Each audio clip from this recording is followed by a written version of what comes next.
Tá Tudo bom? bem, tudo bem. Tudo bem. Tá? Denis, por favor. Gente, deixa eu apresentar o Denis rapidamente para vocês. O Denis é brasileiro, ele é engenheiro, vocês vão ver que nem todo mundo é perfeito, né? A gente faz essa gozação mutuamente. E o Denis está no CERN, ele trabalha no calorímetro eletromagnético, que é um dos grandes detetores do Atlas. Ele trabalha no Atlas já há muitos e muitos anos.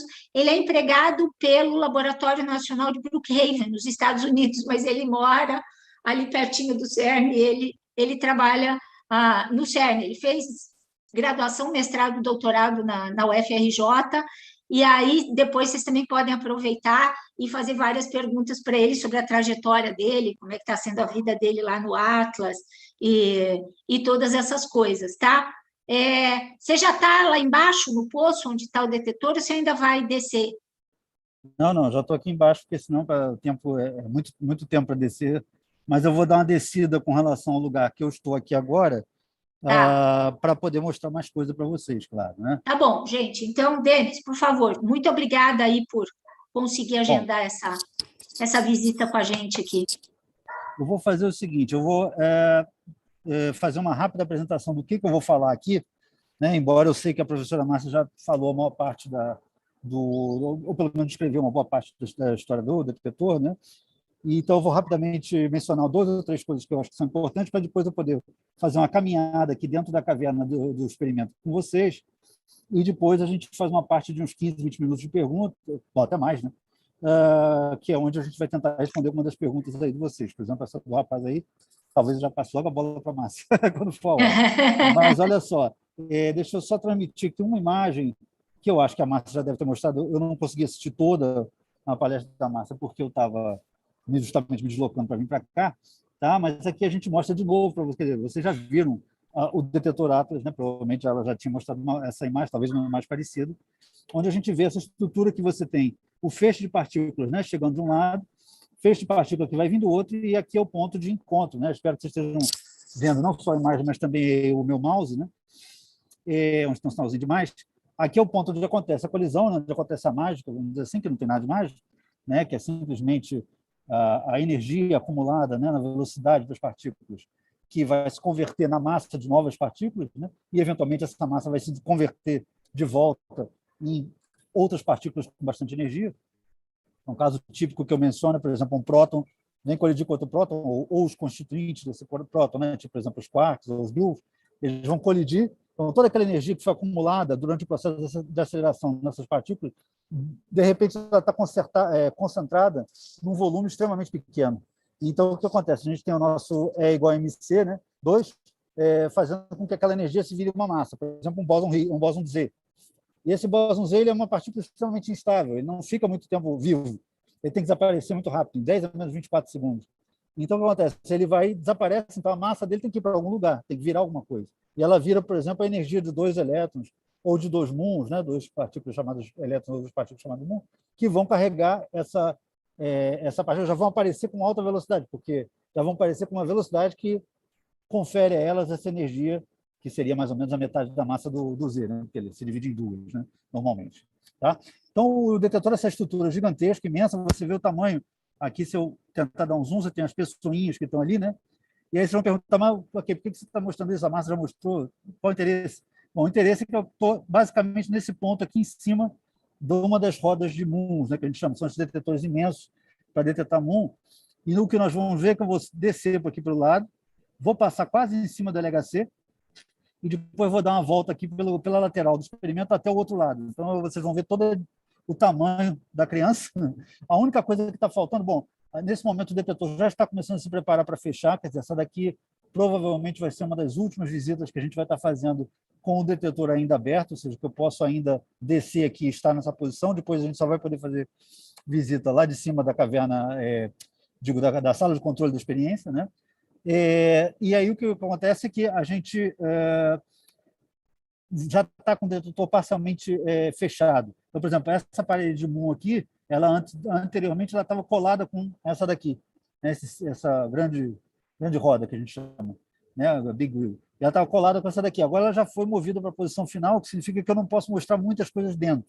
Mas, de qualquer maneira, acho que tem bastante coisa interessante para mostrar. Outra coisa que ainda não está na posição final é que a gente vai ver o LHC, o beam pipe, né, o tubo que traz o feixe, que já está instalado, mas essa estrutura grande aqui, que normalmente é uma estrutura que só tem metal, é só para proteger realmente a eletrônica do feixe, né, a colisão acontece aqui e tem muita sujeira que vem para esse lado, e você quer proteger o que está aqui atrás dessa sujeira, dessa radiação, então você bota uma estrutura de metal, mas nesse momento, como a gente ainda não fechou completamente, a gente vai ver essa estrutura aqui que está fora ela não está na posição, que é ótimo, porque assim a gente pode ver o tubinho que traz as partículas para dentro do detetor. Tá?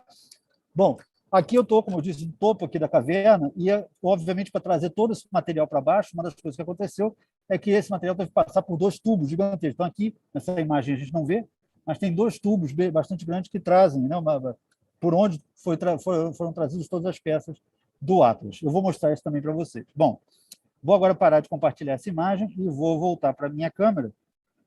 Se vocês tiverem alguma dificuldade de me escutar, qualquer coisa assim, por favor, me interrompam. Eu vou estar caminhando aqui no detetor. Não é impossível que, eventualmente, a minha conexão caia um pouco, ou diminua um pouco a qualidade. E, se for o caso, obviamente, que a gente precisa... Vocês me param que eu tento ver se acham uma posição melhor. Tá? Bom, a Márcia também tem uma comunicação comigo por WhatsApp, quer dizer, se tiver algum problema, liga, Márcia. Bom, como eu disse, eu estou aqui em cima da caverna. Tá? Aqui é o teto da caverna. O tubo que trouxe todos, bom, vou tentar mostrar assim, que trouxe todos os equipamentos, estou rodando um pouco demais para que ninguém fique tonto, mas o tubo é basicamente esse tubo aqui. Tá? Deixa eu ver se eu consigo mostrar um pouco melhor. A superfície está lá em cima. Tá? Eu estou mais ou menos, desse ponto aqui até a superfície, tem uns 70 metros de altura. Esses tubos gigantescos que estão aí do lado são para trazer ar fresco para dentro da caverna, tá certo? Então, você tem o ar fresco e depois tem um sistema de distribuição disso para toda a estrutura da caverna. Aqui, de um lado ao outro... Denis, me permite só uma interrupção. Para quem não está habituado com o Zoom, se para ver em tela inteira a imagem do Denis, clica na parte superior à direita, tem uma janelinha muito pequenininha escrito View. Clica ali e escolhe a opção Speaker, porque aí vocês vão ver o Denis em tela inteira. Tá, é verdade. Eu não sei muito mais. Obrigada, Denis. E aí o que acontece? Aqui eu estou, como eu disse, estou no topo da caverna. Daqui até o outro lado, a gente tem uma distância daqui de onde eu estou, né? Até o outro lado, são 53 metros de distância, de um lado para o outro, a gente tem mais ou menos 35 metros. Além disso, para baixo, e agora que a gente vai começar a ver o detetor mesmo, ali um pedaço da grande roda, né? Como eu tinha falado. Daqui até lá embaixo, tem mais ou menos uns 20 e pouco, 27, 28 metros, desse ponto onde eu estou, tá? Até o topo da caverna são 35 metros. Aí lá a gente está vendo aquele tubo que a gente está vendo ali no meio, é o tubo do LHC. A gente vai ver em melhor detalhe quando eu passar do lado. Eu vou andar numa plataformazinha que tem ali do lado, não sei se dá para ver muito bem. Bom, a gente vai ver depois, acho que vai ter mais sentido ver quando eu chegar lá. E essa plataformazinha não vai me permitir mostrar o feixe de partícula para vocês e também as estruturas aqui do Atlas. Bom, deixa eu calmamente andando aqui. Eu tenho que andar um pouco devagar por 2 motivos. Peraí, só eu esqueci uma coisa importante. Aliás, já faz um tempo que eu não vejo, não seja que botei meu óculos. Está aqui. Caso de necessidade, não pode esquecer o óculos. Aqui, para ver de perto a tela do Zoom e poder falar com vocês, eu tenho que tirar o óculos, coisa da idade, né? Compensação, depois a gente tem que botar o óculos de novo. Bom, aqui eu já posso mostrar para vocês um dos detetores do Atlas, né? Um desses subdetetores, que é a parede de Muns. Tá? Aqui dentro a gente tem um gás nobre, tá? Que é o radônio, se eu não me engano.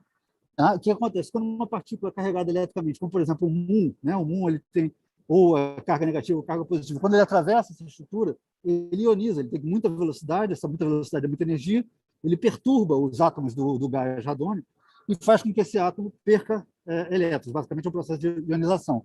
Então, de repente, do nada, não tinha nada dentro do tubo, a não ser o gás, de repente tem uma nuvenzinha de elétrons que foi liberada pela passagem da partícula. Essa nuvenzinha de elétrons, dentro desse tubo tem um fio elétrico com carga positiva, com voltagem positiva, que vai atrair os elétrons para lá, e esses elétrons vão até o final do tubo, onde vai poder dizer, opa, passou alguma coisa por aqui. E aí vai ter, passou aqui, passou ali, passou por lá. Desse jeito você consegue reconstruir a trajetória da partícula. Esse tubo, como vocês podem ver, bom, ele parece bem longo, né? Eu estou botando aqui minha mão mais ou menos perto para vocês terem uma noção do tamanho. Aqui, nesse ponto, ele tem 8 metros de comprimento, né? Mas em vários outros lugares ele tem tamanhos variados, dependendo de qual posição do detetor a gente está. Aqui a gente tem um pouquinho melhor a visão da placa, né? da grande roda, e tem também uma visão dessa estrutura amarela, que é basicamente um guindaste.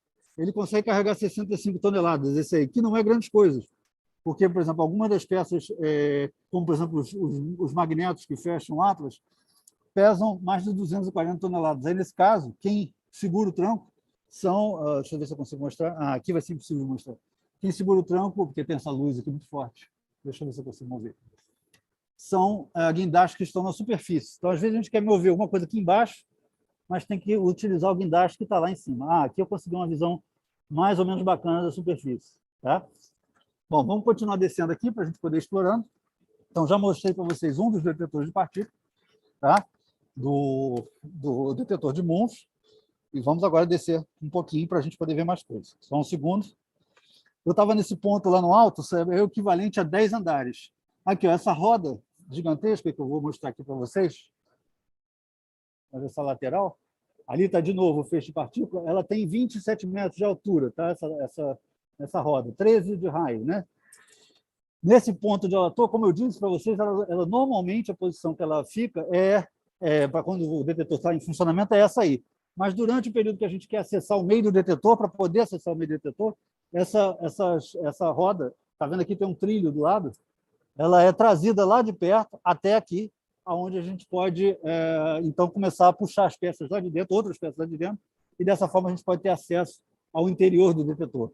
Alguns locais, por exemplo, a gente vai ter, a gente vai ver isso também, alguns lugares a gente tem, por exemplo, detetores que são completamente repletos de líquido. Por exemplo, eu trabalho, como a professora Márcia falou, com um calorímetro chamado calorímetro eletromagnético. Esse calorímetro funciona com uma combinação de placas de chumbo, tá, que vão tentar diminuir a velocidade das partículas ou impedir que elas continuem andando, e aí transformar uma partícula, por exemplo, numa cascata de partículas. E vai ter um outro material, que é o que a gente chama de material de amostragem, que vai amostrar a energia das partículas que estão sendo produzidas ali naquele lugar, né, que é o argônio líquido. Então, tem uma estrutura gigantesca, uma vasilha enorme.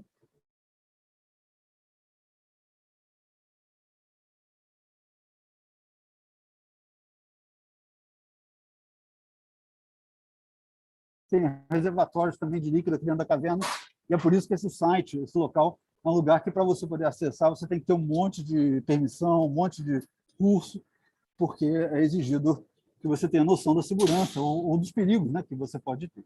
Bom, aqui eu tenho uma visão, talvez a melhor que eu possa mostrar para vocês, de toda a grande roda. Tá? A gente vai daqui até lá embaixo.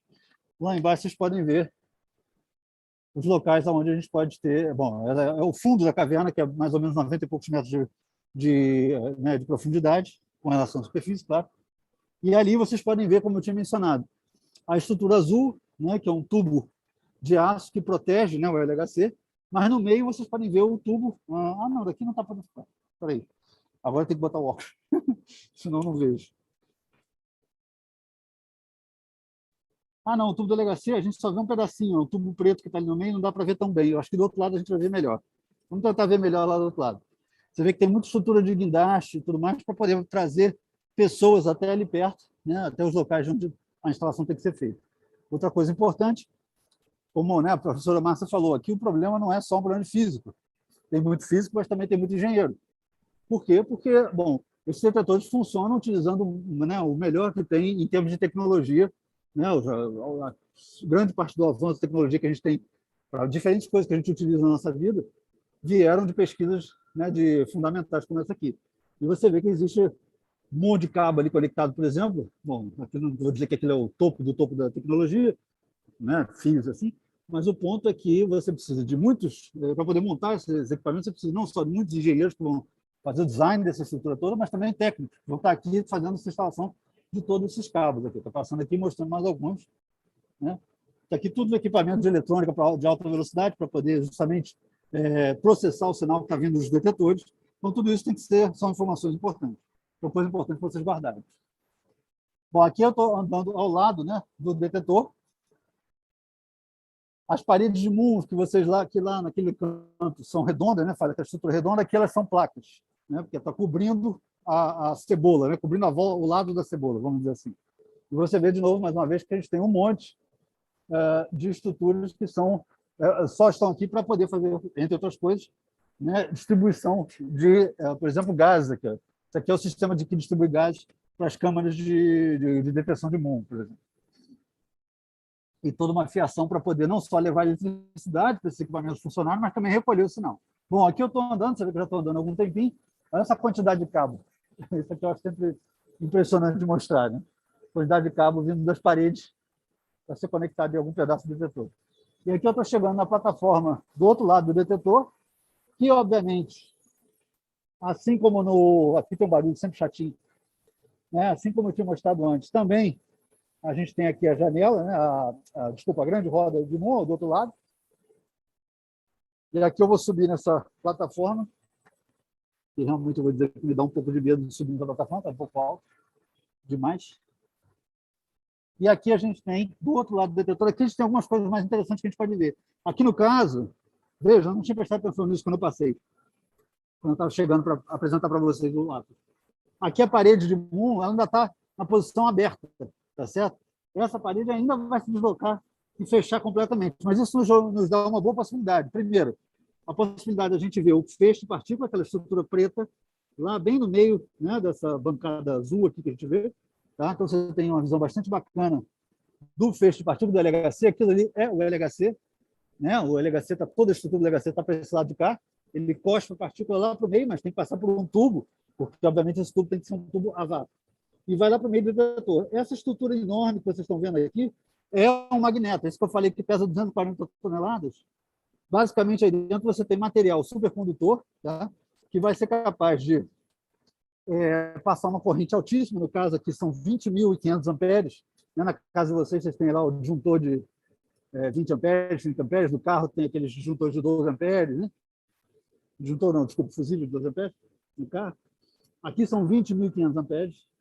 E circula e gera um campo magnético bastante forte. Dessa forma, você consegue entortar a trajetória de Moon, e se ela entortar muito a trajetória, significa que a partícula está andando devagar. Se ela andar muito rápido, ela não vai entortar quase, e você, dessa forma, medindo a trajetória da partícula, você consegue medir a velocidade que ela estava. Então, ali a estrutura que permite fazer isso, que são esses magnetos, tem também magnetos que acompanham. Esse aqui ele tem mais ou menos uns 2 metros, 3 metros de profundidade aqui. Mas tem essas estruturas também que são também esses tubos grandes com umas faixas laranja, também são magnéticos, também a 20.500 amperes, não estão agora ainda, né? Mas que transpassam o detetor inteiro. Então, eles têm 26 metros, vão de um lado até o outro do detetor, e dessa forma a gente consegue medir também a trajetória dos Moons que estão para esse lado de cá, né? Que não saíram por aqui. Tá? Além disso, você vê placa de Moon para tudo quanto é lugar, fechando, né, o máximo possível toda a estrutura, toda a volta, né, do ponto de colisão. Tá? Os calorímetros, que é o lugar que eu trabalho, são lá no meio. A gente daqui não tem acesso, não tem como ver nesse momento, porque já fechou tudo, né? Já está muito fechado para isso. Mas a coisa interessante é que aqui eu posso mostrar um pouquinho o caminho por onde eu vou. Quer dizer, lá embaixo, não sei se dá para ver direito, mas vou tentar. Aqui embaixo, tá, há um local onde eu posso ter acesso. Quer dizer, aqui agora eles tiraram as escadas, mas tem uma escadinha que permite entrar, aí eu vou lá para o meio e lá eu começo a subir por dentro da estrutura até chegar no calorímetro, que é mais ou menos na metade do detetor. Ocupa mais ou menos a mesma região que esse magneto aqui. E aí você pode ir lá dentro. E aí tem gente que vai ainda mais para dentro, né, do detetor, que é o pessoal que vai fazer a pesquisa, vai fazer o concerto, por exemplo, no detetor interno. Inclusive, em 2025 ou 2026, esse detetor interno do Atlas, dada a quantidade de radiação que ele está sofrendo, né, por todos esses anos de trabalho, e trabalhando com uma quantidade de colisões por segundo, ou seja, que resulta em luminosidade, que resulta em radiação muito maior do que a esperada, né? Essa peça, depois de alguns anos, ela não vai mais resistir, a gente vai ter que trocar de qualquer jeito, mas que a gente vai aumentar ainda mais a luminosidade. Então, esse é um projeto que está para também acontecer. Algumas características interessantes, aqui também a gente vê, bom, embora aqui acho que é mais difícil de ver, pelo menos o buraco de acesso da caverna, a gente consegue ver, esse é um buraco menor, tem 12 metros de diâmetro, o outro tem 18. E essa caverna, bom, obviamente que ela é uma estrutura gigantesca, que, né, debaixo da terra, e que sofre por exemplo, se houver abalos sísmicos, né? Então, aqui, como é uma região que pode ter alguns abalos sísmicos, o pessoal mede, né? Tem esses pontos geodésicos que eles chamam, que são locais aonde você pode medir a posição da caverna com bastante precisão. Esse negócio pegou, por exemplo, em 2005, teve aquele tsunami lá do outro lado do mundo, né? Não sei se é Indonésia, agora não me lembro mais. O negócio foi medido aqui, só para vocês terem uma noção de quão preciso isso é. Bom, vou descer aqui, dê um segundinho. Bom, aqui eu estou lentamente voltando para a posição inicial. Eu preciso fazer alguns comentários. Bom, essa caverna, obviamente, como tem muito equipamento eletrônico, uma das coisas que pode acontecer, por exemplo, é que algum desses equipamentos peguem fogo. Então, em vários lugares, bom, aqui eu não sei se dá para ver algum, acho que é mais para dentro do detetor, aqui acho que talvez não seja tão fácil de ver. Mas em vários lugares você vai ter a possibilidade, você vai ter estruturas que vão medir a presença de fumaça, né? E se tiver alguma coisa assim, o primeiro estágio do que pode acontecer é você desligar o equipamento, né? É o que normalmente a gente, pode acontecer. Eu já um equipamento que deu um curto e aí saiu um pouquinho de fumaça aí por causa disso. Uma parte do tutor foi desligada, né?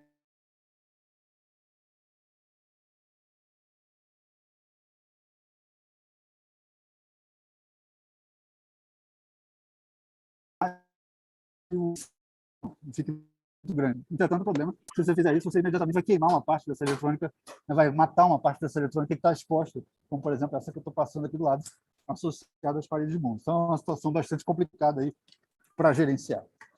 Bom, pessoal, eu acho que o que eu tinha para mostrar, o que dá para mostrar daqui, eu posso eventualmente mostrar mais algumas coisas, dependendo das perguntas. Aqui eu estou subindo para o 7º andar, estou voltando para a posição inicial onde eu estava, mas acho que esse é o momento que vocês podem começar a me fazer perguntas e a gente tenta ter um debate melhor do que eu ficar falando só aqui. Talvez o debate comece depois que eu voltar a respirar. Mas pode falar, por favor. Gente, vamos lá. Denis, deixa eu só te fazer uma pequena correção. O gás que está na câmara de Mions é uma mistura de argônio com CO2. Mas será que é para todos? Porque eu acho que para o MDT eu li um artigo que falava em radônio. Mas o radônio é radioativo, então talvez eles usem o radônio para testes e calibração, mas não como gás padrão que está ali para ser ionizado e registrar o sinal eletrônico ali da passagem do míon. Bom, então tá. Então foi furada. Peço perdão. Depois eu procuro essa informação com mais detalhes, mas assim, olhando a descrição geral das câmaras de míons, eles dizem que é uma mistura de argônio com CO2. Ok. Pronto. Agora acho que eu estou um pouco Gente, mais feliz. perguntas, dúvidas? Vamos lá. Eu queria só saber uma coisa. Eu me interessei quando o senhor falou sobre os abalos sísmicos. Esse seria o único fator externo que causaria necessidade de fazer uma calibração do equipamento, nesse caso, né? Bom, assim, sim, claro. Aí do LHC. Há várias coisas que podem parecer. Só um segundo, deixa eu só desconectar aqui, que eu tenho que tirar um pouquinho isso para me dor de cabeça. Eu estou passando. Só um segundo, por favor. Não, tudo bem. Não, é que na faculdade, quando a gente faz aqueles experimentos no laboratório e tal, vira e mexe a gente precisa parar para calibrar né, o experimento para conseguir ter um resultado melhor. E aí, nesse caso, de vez em quando, vocês param o experimento para poder fazer a calibração, né? Trocar os ímãs e tal. Mas aí, no caso, quando o senhor falou sobre os abalos sísmicos, esse, no caso, é um fator externo que causa a necessidade também de parar, né, o experimento para fazer a calibração, né, bom, novamente. Olha só, eu acho que não seria necessariamente o caso de parar. Aí é realmente esse caso de você até desligar o equipamento, né, porque você...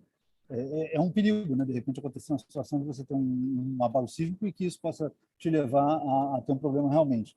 O problema maior é o seguinte, é que quando a caverna foi gerada, isso aqui era o quê? Isso aqui era um bando de terra, né? Uma massa enorme. E aí você tira essa terra toda, o que acontece? Você cria uma bolha. O que toda bolha gosta de fazer? Subir. Então, por exemplo, a caverna do Atlas ela foi escavada um pouco mais baixo do que a posição que ela deveria ter, assumindo que, com o tempo, ela ia subir pouco a pouco, né? E aí, com o peso do experimento sendo montado em cima, esse experimento pesa 7.000 toneladas, que é mais ou menos o peso da Torre Eiffel, esse movimento para cima ia parar. E aí, óbvio, você quer ter certeza que esse movimento não está acontecendo quando você está tendo colisões. Agora, com relação a fatores externos, tem muitos outros que são mais relevantes, eu diria, para isso. Eu vou mencionar dois que eu acho que são interessantes. Um é a umidade, por exemplo, né? Então, quando você tem chuva na região, você tem o anel, né? E o que acontece? Aquilo faz com que, de repente, no meio do anel, a terra que está no meio do anel, engorda, né? Então, o anel também engorda um pouco. Então, isso aí pode causar um desvio em propriedades do próprio feixe de partícula. É Outra porque coisa... dentro dele, né, são peças muito sensíveis, né? Sim, sim. As precisões são menores que um fio de cabelo. Em termos de precisão de alguns desses detectores, eles têm que ser conhecidos com uma precisão maior que um fio de cabelo.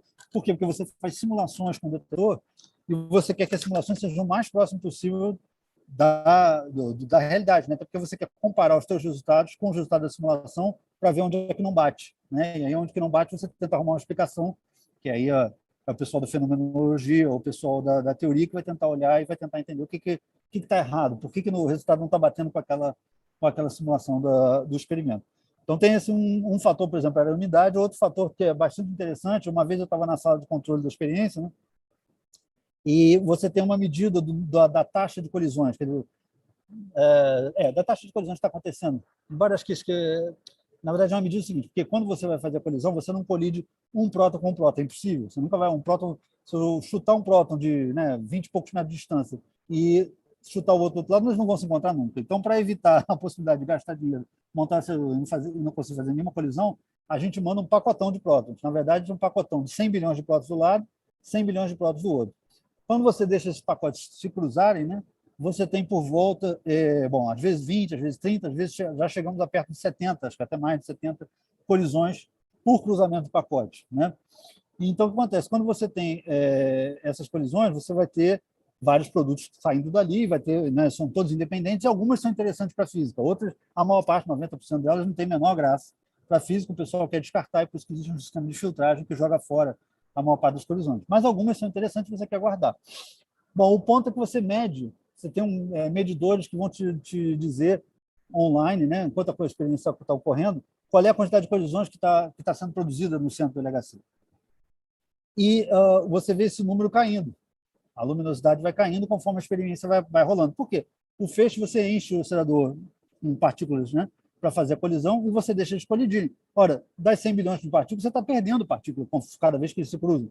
Muitas, né, bem mais do que as 70 colisões. Então, acontece, com o tempo, o feixe vai ficando mais pobre. Então, da próxima vez que ele vem, ele não consegue mais fazer 70, ele vai fazer 68, 65, vai caindo com o tempo. Né? Com o tempo, a gente está falando de coisa de 10, 15 horas, até você começar. Quando você começa realmente a sentir que a coisa está caindo muito, não vale mais a pena manter, você joga fora as partículas, né? Faz a gente chama de beam dump, e aí recarrega o acelerador. Mas eu estava lá na sala de controle, trabalhando uma madrugada dessa aí da vida, e aí eu estava vendo que a taxa de colisão estava caindo. Só que, normalmente, como acontece, só que, de repente, ela ia para zero e depois voltava.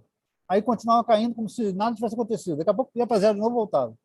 O que era aquilo? Bom, aí a moça que era responsável pela como é que chama? A chefe, né, daqui do Atlas, naquele período, vamos dizer assim, a pessoa responsável por fazer a comunicação entre a experiência, o Atlas e o LHC. Ligou para o LHC, para o central de controle do LHC, falou: o que está acontecendo? Por que eu estou perdendo de tempo tendo esse zero, né? O número de colisões cai. Aí o cara falou: a senhora vai dar um pulo lá fora e dar uma olhada na Lua. Foi lá, saiu, olhou a Lua. O que aconteceu? Tinha a Lua cheia. A Lua cheia, a forma como ela atua é que ela puxa demais a estrutura do LHC. Então, o anel distorce por causa da presença da Lua, da gravidade da Lua. O que acontece é que aquele caminho por onde os prótons estão passando, ele tem que ser realmente muito, muito, muito medido, com precisão de micrômetro. Se aquilo não estiver acontecendo corretamente ou estiver desviando por causa de algum efeito externo, como, por exemplo, a Lua, que é muito pior do que o efeito sísmico, né? Ou, pelo menos eu nunca ouvi falar do efeito sísmico sendo responsável por parar o feixe, mas a Lua, sim. E aí o que acontece? Quando você tem pequenos desvios, aí o pessoal do LHC recalibra online o acelerador para os magnetos para acertar melhor a trajetória do próprio. E quando ele faz isso, ele tem que meio que como se ele tivesse para de fazer a colisão por alguns segundos, e aí a gente vê esse efeito da colisão parando. Só para dizer para vocês que, bom, tem efeitos práticos interessantes que acontecem que às vezes a gente só vê completamente externo, não tem nada a ver com, você pensa que não tem nada a ver, né? Mas tem. Que maneiro, achei muito legal. Denise, tem uma pergunta no chat, Sim, tá? eu vi. Tá.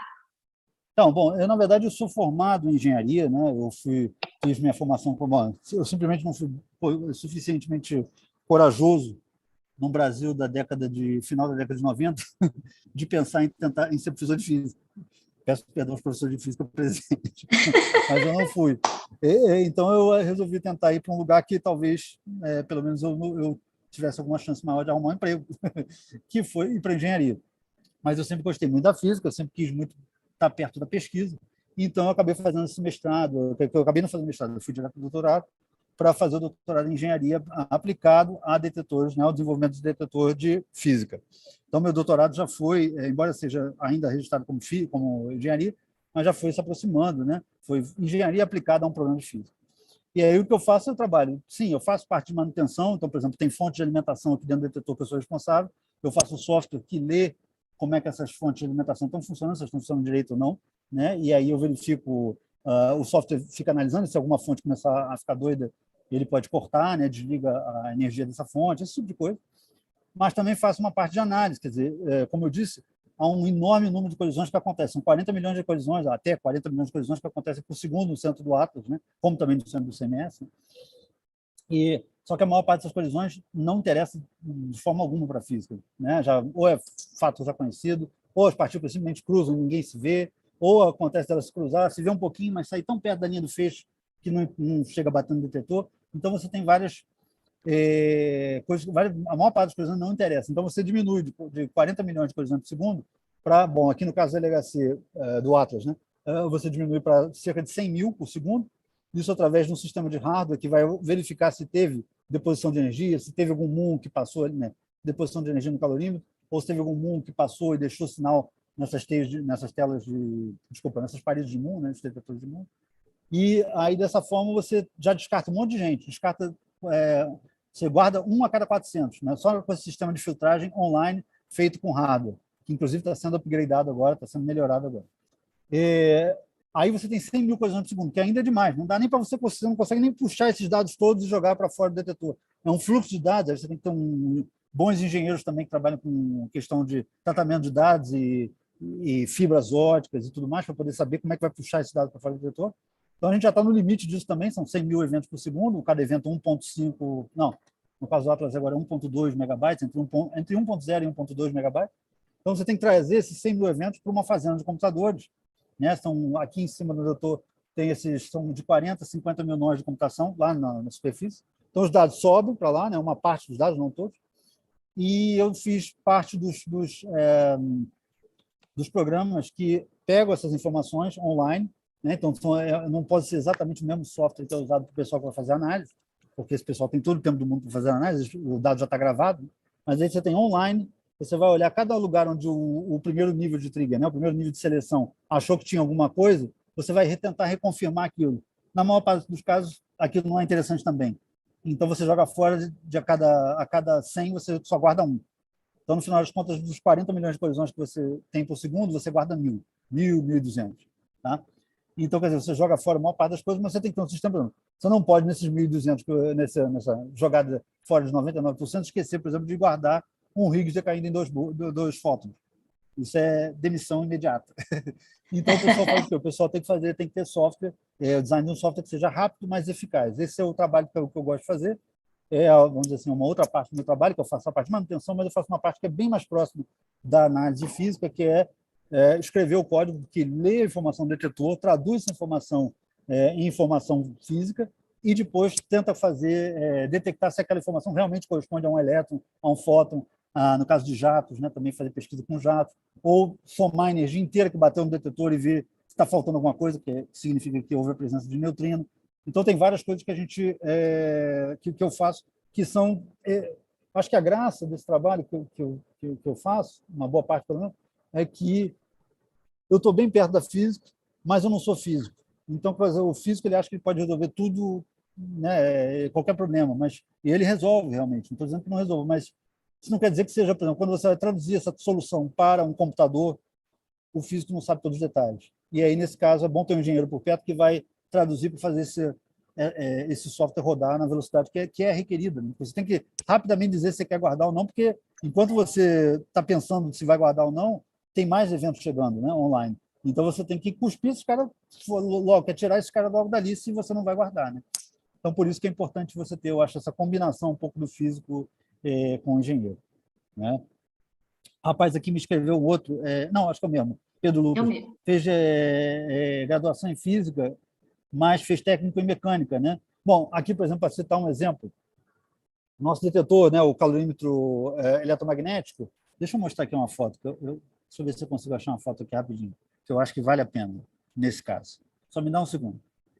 Não é aqui. Só um segundo. Atlas. Eu tenho certeza que eu vou achar alguma que interesse.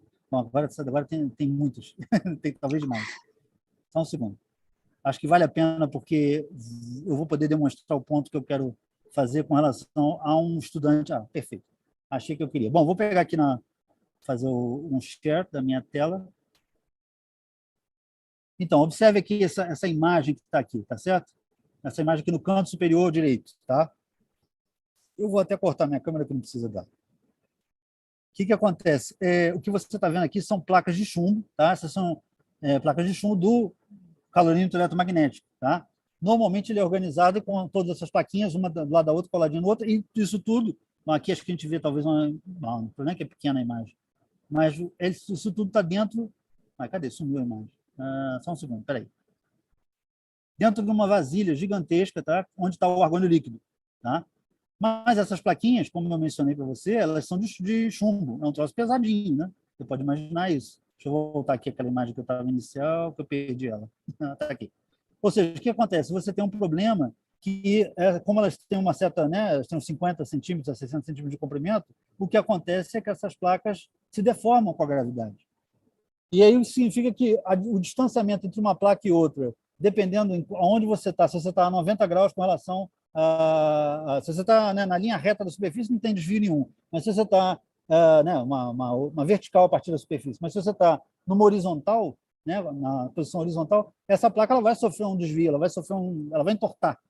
E você tem que fazer contas, né, de um trabalho de um mecânico para poder fazer de descobrir quanto é que isso está deformando, porque você tem que botar essa informação lá no seu simulador para que você tenha certeza que consegue medir quanto que as partículas estão depositando de energia naquela região, que vai ser diferente de quanto elas vão depositar de energia na posição superior. Então, tudo isso tem que ser levado em consideração na hora que você está fazendo a conta, tá certo? No final de contas, na hora que você está fazendo a sua simulação. Outra coisa também que você pode, que eu posso mencionar, como eu falei, aqui a gente está o teto. Deixa eu ver se eu não fiz besteira. Aqui está o teto, né, da caverna. E você imagina que esse teto da caverna, deixa eu tentar assim melhor. Né? Você tem 53 metros de comprimento, 35 metros de largura, e você não pode botar uma pilastra no meio do caminho para segurar o teto, porque simplesmente você quer botar um detetor, e você não quer um pedaço de cimento no meio do seu detetor. Né? Então, como é que o pessoal faz? O pessoal pega esse teto e conecta tem 38 cabos que seguram esse teto na superfície. É como se fosse aquela ponte pêncil Golden Gate, lá de São Francisco, né? Só que debaixo da terra. Então, você tem que ter essa estrutura para segurar o teto, né? E não pode ter nada para segurar por baixo, não vai poder botar uma pilastra. Então, isso é um desafio de engenharia civil. Você vê que bom, não sei se vocês conseguem ver daí, não é tão simples talvez ver, mas o teto é em formato abobado. Não é abobado, é aí numa abóbada, tá? Que nos permite justamente segurar melhor, distribuir melhor a tensão. Né? Então, você tem que ter um engenheiro civil extremamente competente para poder fazer essa estrutura. Porque não provavelmente teve um time de gente para trabalhar nisso aí. Essa caverna é a maior caverna experimental que existe, né, no mundo. Tá? Bom, não sei, acho que eu já respondi mais ou menos aqui as perguntas, não sei se tem outras. Gente, aproveita, perguntas.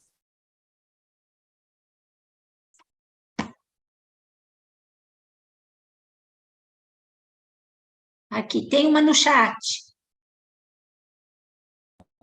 Não houve recentemente uma detecção de neutrinos e antineutrinos na LHC. Você comentou brevemente caso de falta do montante de energia e ao final do experimento.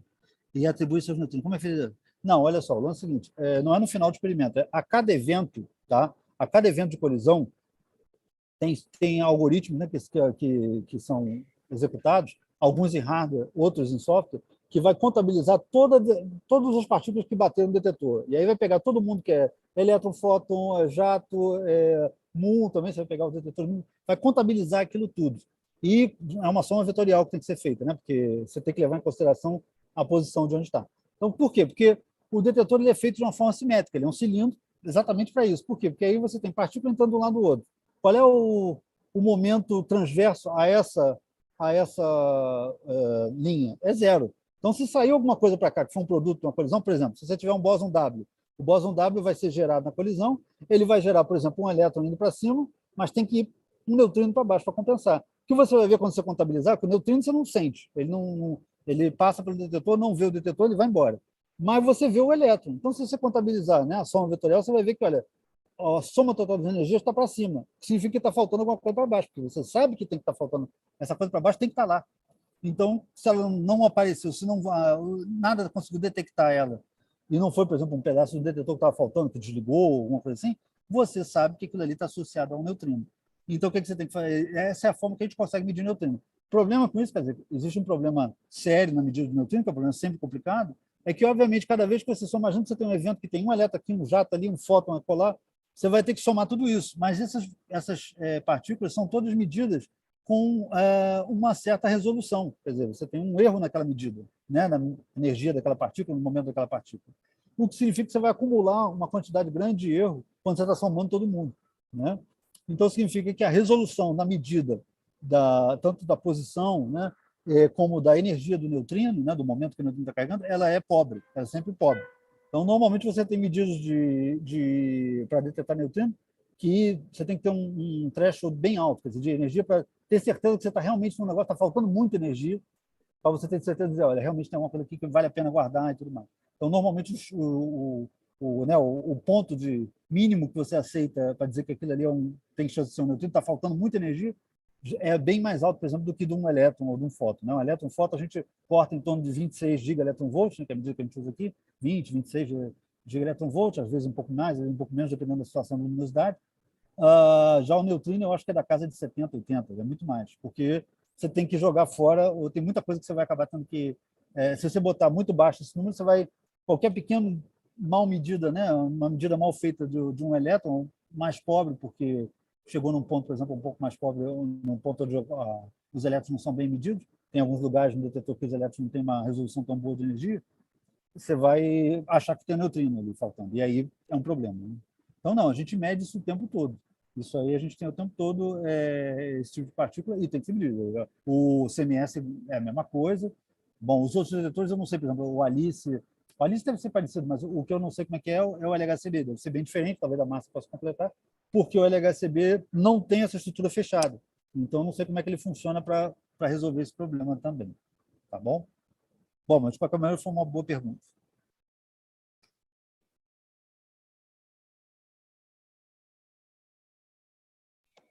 Gente, mais perguntas, aproveita. Olha, se pode perguntar falando, não só escrevendo. Não, Denise, é que tem gente que está com problema com o microfone ou que a Tá. internet está muito instável. Aí eu Tá disse muito para devagar. eles que eles podiam Escrever melhor. escrever no chat a pergunta, exatamente porque o microfone estava dando problema. Quando a gente Bom, se uma coisa que conectou mais cedo. é uma coisa que eu vou fazer, eu vou ler pelo menos um pedaço da pergunta, porque senão eu não sei se depois o chat fica guardado também nos vídeos que a gente Eu faz. Né? acho que fica, mas eu não tenho certeza. Então, lê Eu por via também, das Fica, dúvidas, né? fica assim, na hora que gerar o arquivo, desculpa interromper, Claro. você vai gerar o arquivo de áudio, o de vídeo e o texto do chat. tá. Então ótimo, ótimo. Denis, eu não sei se é uma pergunta muito boba, assim, mas quanto tempo você acha que leva para fechar aí essa parede do A parede de Muons, do Atlas? Isso. E que diferença isso faz, assim, na pesquisa em si? Porque, tipo, com ela assim, distante, depois com ela... Não, o lance é o seguinte, deixa eu tentar te explicar aqui, peraí, só um segundo, deixa eu levantar. Então, o que acontece? Como eu disse, a posição dela correta é essa daqui, certo? Por quê? Porque você tem ela ali e aqui embaixo está o outro pedaço. Quer dizer, eu vou pegar aqui de novo e mandar essa imagem para você ver o que eu estou querendo dizer. Só um segundo. Né? O que a gente está vendo? Você consegue ver o mouse mexendo? Sim, sim, sim. Então, essa daqui é a que está lá que está lá. É aquela ali, tá certo? E a outra, que é essa daqui, é a que eu estou em cima dela, tá certo? Então, o que acontece? Por que a gente tem duas, né? Na verdade, tem mais uma aqui no meio, e agora acabou de ser instalado, está sendo instalado mais umazinha aqui mais perto, que não dá para ver aqui nesse desenho, mas bom. O lance é o seguinte, é que quando a partícula sai daqui, você quer poder medir a trajetória dessa partícula, porque medindo a trajetória, você vai medir quanto que desviou a trajetória, que vai te dar uma medida da velocidade da partícula, como eu tinha explicado, porque a partícula está atravessando um campo magnético, certo? Sim. O que acontece? Você precisa de mais do que um ponto para medir essa trajetória. Você precisa ter vários pontos de amostragem da trajetória. Então, você mede aqui... Quanto mais paredes, então, você tiver de muros, uma imagem mais limpa, né? Você consegue fazer medições melhores nesse caso. Isso, exatamente. Então, aí, deixa eu te mostrar uma outra... No caso, essa parede você falou que ela vai juntar depois, né? Não, essa aí que está ali já está certa a posição. Ela está na posição final. Ah, sim. Ela juntou já na estrutura, no bloco principal do detetor. A outra vai ficar aqui embaixo, não vai mover daqui. Bom, aqui não dá para talvez mostrar muito. Só a pontinha dela, né, que está aqui, dá para... essa aqui, tá? Do outro lado, aqui, essa parede que aqui... deixa eu tentar pegar aqui. Essa parede aqui, ela estava na posição deslocada. Por isso que eu pude mostrar um pouquinho dentro do detetor. Entendeu? Então, ela ainda não... Por que a gente precisa disso? A gente precisa deslocar porque aí a gente tira os pedaços lá de dentro, eles se movem, né? E aí eu posso entrar lá no meio do detetor, porque não dá para entrar no detetor quando ele está desse jeito. E isso demora mais ou menos para você abrir e fechar, demora às vezes uns 6 semanas, às vezes até 2 meses. Então, é um negócio demorado, que quando você prepara para fazer a colisão, tu bota lá, tu faz a colisão, tu passa 1 ano fazendo a colisão. Só depois você abre de novo, para eventualmente trocar alguma peça que deu defeito, alguma coisa assim. Essa imagem que está aqui, ela mostra uma coisa interessante. Observa aqui, a partir do ponto de colisão, não sei se você está vendo meu mouse lá, que é onde está o círculo branco, você tem várias camadas do detetor interno. Por quê? Porque o detetor interno é aquele que quer ver os traços que estão lá perto. E aí você tem, não é só os muons, tem poucos muons que sobrevivem depois do calorimetro radônico. Né? Tem poucas partículas depois do calorimetro radônico. Mas nesse ponto aqui tem partícula de tudo quanto é tipo. Tem elétron, vai ter muon de novo, vai ter jato, vai ter P0, um monte de gente. O que acontece? Para poder selecionar e separar esses caras, você tem um detetor com muito mais riqueza de detalhes, que é esse detetor de pixel ou SCT, né? E também o TRT. E esses detetores, eles são capazes... Aí você vê que são várias camadas, que aí você vai ter vários pontos onde você vai mostrar a trajetória deles. E você vai tentar também, no caso dos muons, fazer a conexão entre entre o traço que você conseguiu achar só com o detetor de muon, com esse traço que você consegue achar lá dentro do detetor interno, né? Então, tudo isso, para isso, você tem que ter uma quantidade, uma qualidade de medida que é absurda também. Acho que o Sandro tinha levantado a mão aí. Fala aí, Sandro. Deixa eu te desligar isso aqui. Oi, Denis. Prazer falar com você, como sempre. Beleza também, né, cara? E te ver também. Eu queria falar, talvez você tenha respondido essa pergunta, que eu tive problema de conexão, então me desculpa se eu fizer uma pergunta que você já falou. Mas você podia comentar um pouco com eles a importância que tem dos programas de upgrade, melhoramento que o Atlas já fez, está fazendo, porque às vezes alguns estudantes não entendem, alguns estudantes e alguns colegas que não são da área não entendem por que a gente faz melhoramento no detetor, os upgrades, e também as manutenções periódicas, né? Quando você tem que fazer algum tipo de manutenção ao longo da tomada de dados, né? E às vezes você tem as manutenções. Você pode comentar um pouco disso? Sim, claro. Olha, o lance é o seguinte, o Atlas, né, ele foi proposto, se eu não me engano, em 94 ou 96, ou seja, já é um detetor velho, de certa forma, né? E ele foi montado e começou a operar em 2009, 2010, né? Já tinha sido montado até antes, mas A operação de verdade começou realmente no final de 2009, e ele está aí fazendo 13 anos, né, de trabalho, nos quais teve, inclusive, a descoberta do Higgs, assim como o CMS. O que acontece? Obviamente que isso é material eletrônico, não tem material eletrônico, tem material físico mesmo, que vai se desgastando com o tempo, né? Toda essa fiarada, todas essas conexões, tudo isso. Então, você tem um problema que você tem que realmente gerenciar, que é manter esse sistema funcionando. Então, só manter esse sistema funcionando já é em si um problema, vamos dizer assim. É um problema enorme, mas é um problema depois da instalação. Então, você tem essas manutenções. Por exemplo, eu trabalho, por exemplo, essa fonte de alimentação que eu instalei, dentro dela, ela é feita com vários sistemas de redundância. O que significa isso? Ela não é uma fonte só, na verdade, dentro dela tem várias fontezinhas, e para produzir, por exemplo, uma voltagem de altíssima corrente, tem uma parte do sistema que tem 4 volts a 160 amperes. Você tem várias fontes, os 160 amperes, a distribuição disso, né, a produção desses amperes é feita com várias fontes independentes, porque se uma pifar, as outras seguram o trampo, né? Então, todo o sistema tem que ser feito dessa forma, porque a gente sabe que, bom, é impossível você fazer o design de um sistema que não vai ter falhas de vez em quando. Então, você tenta, pelo menos, tentar fazer com que essas falhas não te impeçam de fazer o trabalho de pesquisa que você precisa fazer. Bom, ok.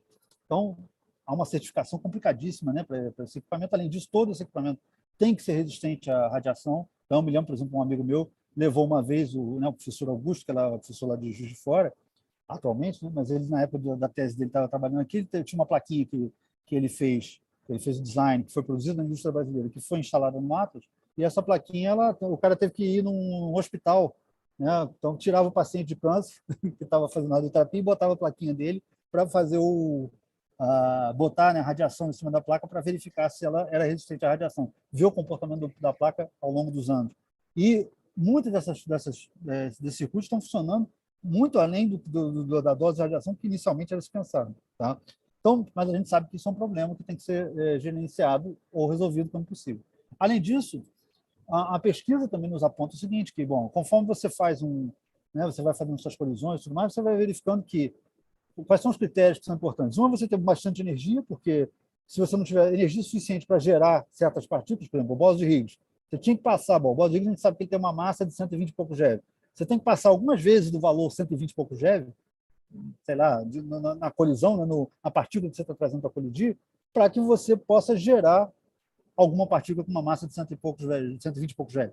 Então, significa que a energia é um critério importante. Outro critério importante é que essas partículas são extremamente raras, a produção dessas partículas é extremamente rara. Então, por exemplo, o bóson de Higgs, lá no começo da operação, quando a gente estava com uma luminosidade bem baixa, ainda tipo 10 vezes o que a gente está hoje em dia, você fazia 30 milhões de colisões por segundo, ou 20, sei lá, e você produzia talvez 3, 4 Higgs detectáveis por dia. Então, quer dizer, são muito raras essas colisões. Quer dizer, são muito raras as partículas, a física que a gente está interessado, né? Então, o que acontece? Uma forma de você resolver isso é qual? Uma é você esperar 10 anos, ficar fazendo colisão 10 anos, e eventualmente tentar ver alguma coisa. A outra é você tentar acelerar o processo, aumentando a quantidade de colisão que você faz. Por isso que o LHC foi desenhado para fazer 27 colisões por cruzamento de feixe, né, de pacote de partícula, e chegou a trabalhar com mais de 70, porque a gente vai aumentando, porque a gente quer mais física, né, no final das contas. Só que quando você vai aumentando, você está produzindo o quê? Você está passando para o detetor uma quantidade cada vez maior de radiação, o que também vai fazer com que, primeiro, o detetor comece a sofrer cada vez mais, e segundo, o outro problema é que você não tem mais resolução, mais capacidade de ver. Então, o detetor foi feito para ver 20 e poucas colisões, 30 e poucas colisões, agora, de repente, você manda 70, ele vai passar por aquelas plaquinhas todas e vai se confundir, você não vai conseguir mais separar, por exemplo, um traço do outro. Então, você tem que fazer um upgrade disso. No caso aqui do Atlas, a gente está que foi agora a fase 1, né? Estamos acabando a fase 1 de upgrade, que foi mais ou menos dedicada ao calorímetro eletromagnético. Eu, inclusive, estive lá eu fiz as análises que demonstraram que modificar o sistema de trigger, no sistema de seleção em hardware, seria interessante. Então, a gente modificou, botou mais granularidade, quer dizer, em vez de a gente dividir, em vez de a gente pegar blocos muito grandes do detetor para tentar detectar um elétron, a gente pegou blocos menorzinhos.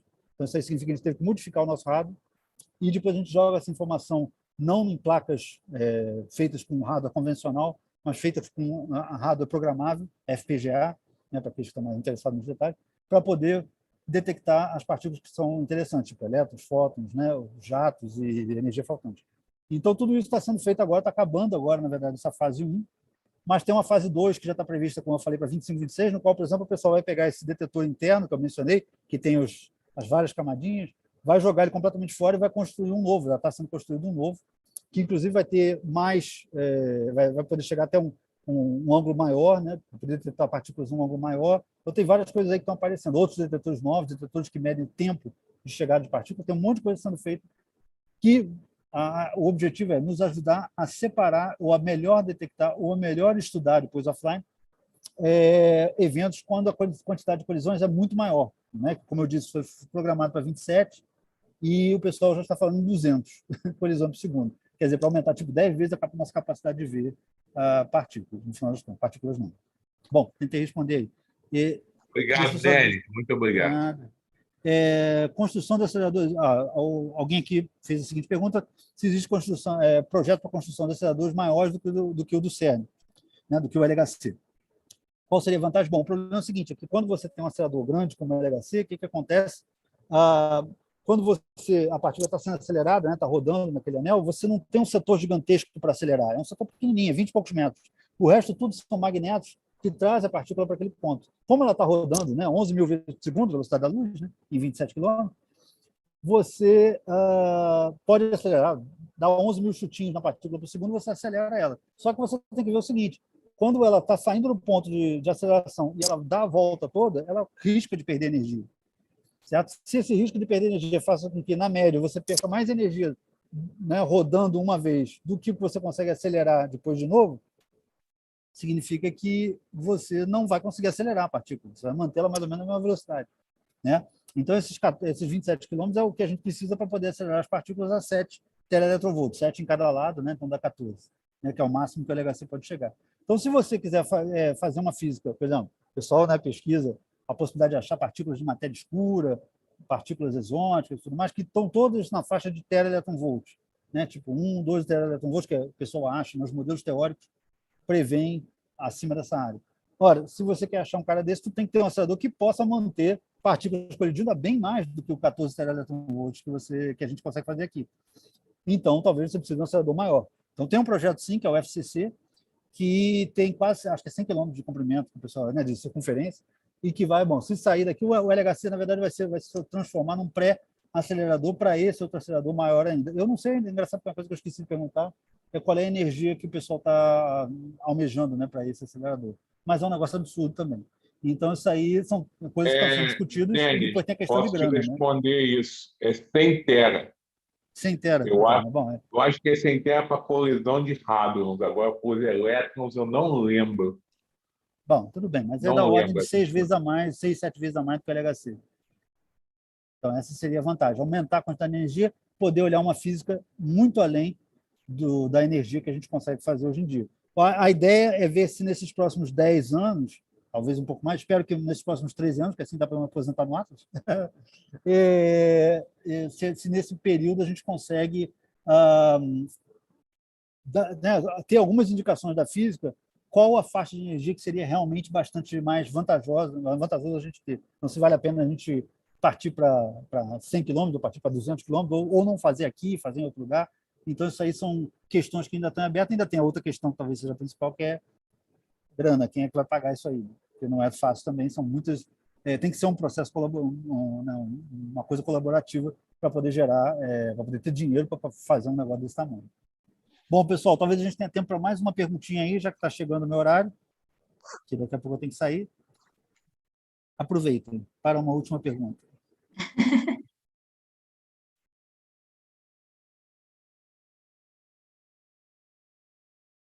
Gente, mais nenhuma pergunta?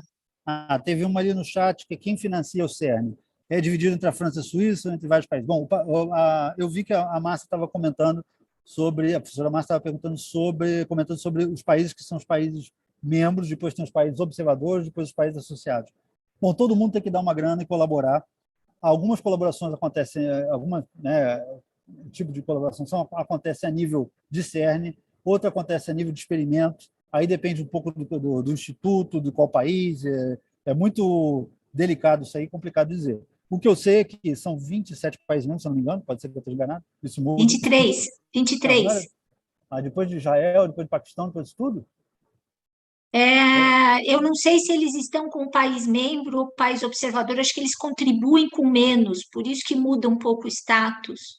Bom, pode ser. Eu bom, posso, então, eu posso fechar em detalhes depois, mas tudo bem, desculpa. é porque eu sei que a bandeira de Israel, por exemplo, é fácil de ver, né? E ela está levantada aqui também na frente do CERN, então eu acho que é país membro Então já também. deve ter subido de status, erro meu, desculpa.